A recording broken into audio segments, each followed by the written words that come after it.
renal failure patients might have an opportunity to decline or at some point turn off hemodialysis. Most of us, or many of us, will have an opportunity to decline a fourth or fifth course of chemotherapy. And most of us, if we live long enough, will have an opportunity to decline antibiotics for one of the routine infections that plague elderly patients. But how does one know when it is time to say no to hospitalization? And this is where I don't want to make eye contact with anybody, so I'm going to look up there. Old age is not defined by an absolute number.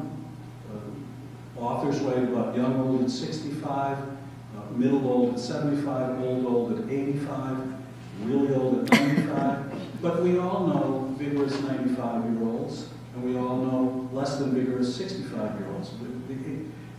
The age isn't just the issue. There are two other factors to keep in mind. One is advancing illness.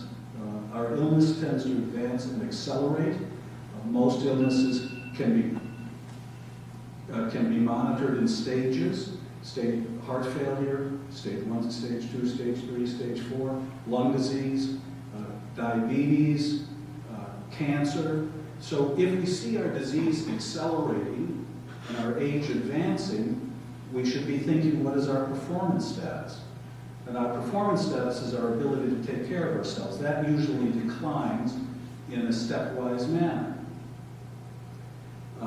For example, we may not be able to walk as far as we could. We may not be able to walk across the room. We lose the ability to bathe ourselves safely. We need help feeding ourselves, making our food. And we lose these functions in a stepwise manner.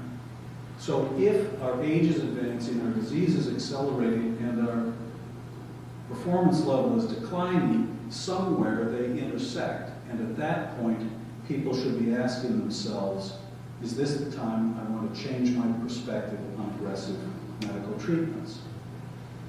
Using my mother as an example, my mother was 82 in January of 2007. Her performance status had been declining for several years. She had survived breast cancer. She had multiple osteoporotic fractures that she had survived. My father needed to push her through the airport when they traveled together. And on that January, she had pneumonia, which was subsequently found to be caused by an underlying cancer staged at stage 4. So right away, she's in a situation where her performance status is less than perfect, her age is advanced, and she has a stage 4 illness. I went out to speak with her about the median life expectancy of lung cancer, stage 4 lung cancer. At that time, it was 10 months. And it was a very difficult conversation. She asked me if she was dying. And I said, Mom, the median life expectancy is 10 months. That means that if there were 100 people in this apartment, it would be very crowded, but half of them will be gone by October. We just don't know which half. Well, in fact, I knew that she was not likely to be one of the people who made it to October, because there were younger, more vigorous people in the studies that determined her median life expectancy. And they were the ones who would likely make that mark. And so we refocused her energy on living long enough to attend my daughter's wedding later that spring.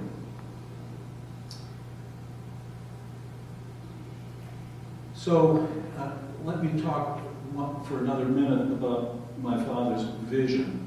The vision of dying from an aortic aneurysm is something most of us can't share. We won't have the opportunity, and it's a very grim way to go. But most of us can, somewhere in the recesses of our mind, we have a vision.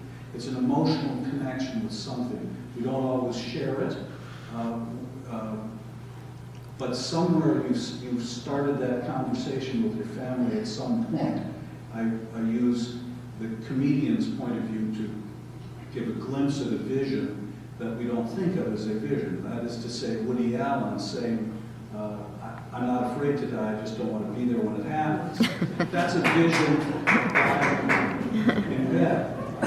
Or Groucho Marx saying, I plan to live forever or die trying. Well, that's a vision of dying in the intensive care unit, and that's fine if he understands all the implications. But we'll never come to agreement on what our visions are. But I would like to touch on the characteristics of a better death, because this has been studied. People can express what they think a good death entails. And there are more characteristics in the academic studies, but I've condensed them for 5 to 5 for the purposes of this talk. Control is the most important characteristic of a good death, being able to assert some control over the end of life. Comfort is the second most important. That's self-explanatory. Closure is the third most important characteristic, and by that I mean the ability, the time to reconcile with family, to resolve issues, the time to spend with family and bring issues to closure.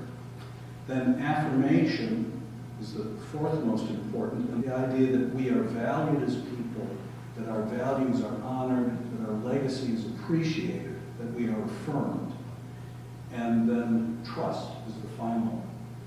And trust encompasses the idea that we are comfortable with our surroundings, comfortable with our caregivers, comfortable with the time and place of our death. And if you flip those characteristics, control becomes helplessness, comfort becomes pain, closure becomes isolation, affirmation is denial, and trust becomes fear. You've pretty well described a hospitalized death. So I will close at 39 minutes by saying that my take-home lesson is twofold. If one wants to die at home, one has to say no to hospitalization. And if one says no to hospitalization, one has to be prepared to say yes to palliative care and hospice care. So we can open the floor at this point for a discussion. Well, I'm sure we all have stories. And, my husband died 4 years ago from what they couldn't figure out was cancer. He did not want any treatment. We still were going to meetings an hour and a half away with doctors, and finally they wanted to open him up and put something in, and they would have to drain. And he was lying there, obviously not well at all, and ready to, they put things in. And I just looked at him and I said, Charlie, we're going home. And we got him dressed and he went home. And I had the feeling that the nurses there were so glad, because this man did not have to go through anything like that. And so he did go home, and I wish that the palliative care had been a little bit earlier. But other than that, it was really a very beautiful death. So I was very pleased that we didn't go through any more stuff.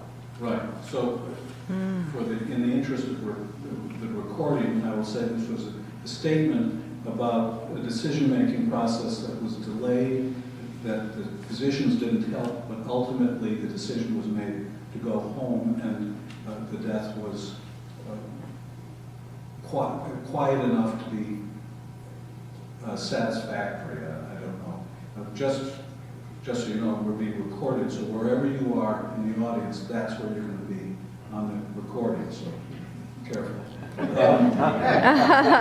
But that's the point is that if the doctors knew your position sooner, if there had been more communication, they might not have been so aggressive. On the other hand, sometimes you can't get through to doctors.